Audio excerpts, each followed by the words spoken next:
একটি বিশেষ ইসলামী দলের প্রার্থী ফ্যাসিবাদী দোসরের মতো করে কথা বলছেন বলে অভিযোগ করেছেন বিএনপির যুগ্ম মহাসচিব শহীদ উদ্দিন চৌধুরী অ্যানি।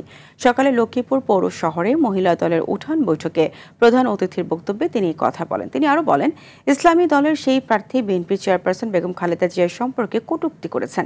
দ্রুত এ বক্তব্য প্রত্যাহার করে লক্ষ্মীপুরবাসীর কাছে ক্ষমা চাওয়ার আহ্বান জানান অ্যানি।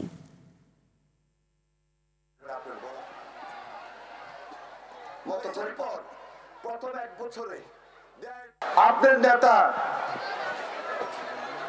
খালেদা জিয়াকে দেখতে এবার কে হসপিটালে গিয়েছেন, আর আপনি লক্ষ্মীপুরে মাঠে ঘাটে হাঁটি হাঁটি বলতেছেন বিএনপি নেতা নেত্রীরা এতিমের টাকা চুরি করে খায়, মেরে খায়। কাকে বিল করলেন, কাকে বুঝালেন? আমরা তীব্র প্রতিবাদ জানাই, নিন্দা জানাই। আমাকে এই বক্তব্য প্রত্যাহার করে লক্ষ্মীপুরের মানুষের কাছে ক্ষমা চাইবেন, সেই জন্য এখন পর্যন্ত আপনার দৃষ্টি আকর্ষণ করছে।